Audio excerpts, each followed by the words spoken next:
Dende o Concello de Brión, no ano 2019, promovemos este espacio para que a xente de Brión e da comarca poida venir aquí a transformar os seus alimentos. O investimento deste centro colaborativo foi de 216.000 euros case, dos cales puxo o 80% a Diputación, o resto de importe foi aportado polo Concello de Brión e a OGDR Terras de Compostela. Este espacio, o que chamamos Transformando en Brión, forma parte da rede provincial de espazos de traballo da Deputación da Coruña.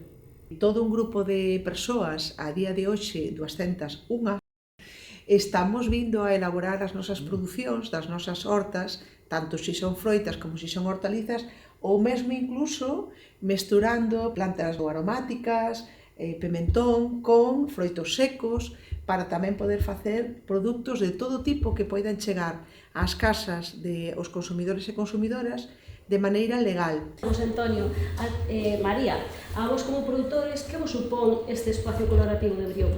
Bueno, de inicio a nosotros supónnos dar unha oportunidade a dar saída e transformar o produto que nosotros temos nas nosas explotacións, non? Permítenos tamén transformalo de cara a darlle saída ao público e lógicamente, o aforro dun coste de unha inversión inicial que non nos permitiría acometer. Entonces yo creo que eso favorece la economía del entorno en donde está el obrador en sí. Ao vir aquí a elaborar, permítenos dar saída a produtos fora da súa temporada. Con isto non damos por perdido esas froitas ou esos produtos que, estando en tempada, sería imposible de darlle saída de cara ao mercado. E que clase de produtos son os que vindes a elaborar aquí neste espacio? Vimos elaborar produtos, facer probas con produtos novos, como zumes ace, compotas de mazá sin azúcar ningún. Pois nós normalmente vimos a transformar mazán e transformamos mazán de toda a comarca. Eu normalmente hago mermeladas de varias clases de frutas. Eu veño a colaborar e gústame cultivar todo tipo de verduras e hortalizas que non sean coñecidas.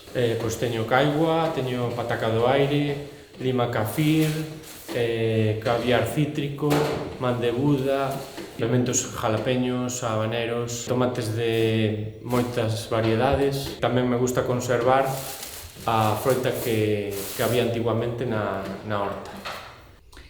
Nestes 5 anos que levamos funcionando a Asociación de Arredor en este espacio colaborativo, temos constantemente produtos novos que estamos investigando sempre. Aquí temos unha mostra deles.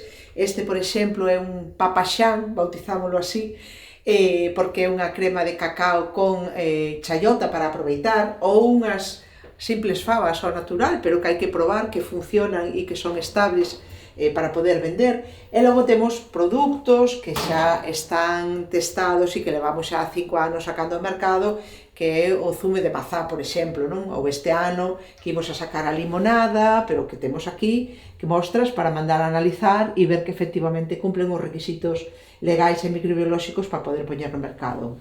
Isto significa que podemos sacar ao mercado con etiqueta e con rexistro sanitario os nosos produtos para poder ofrecelos das nosas hortas, das nosas casas, directamente ao consumidor e á consumidora, que poden ser familias, poden ser consumidores colectivos tipo colexios, ou tendas, ou restaurantes, ou todo tipo de persoas que crean que apoiando e comprando estas nosas producións tamén contribuímos ao desenvolvemento rural.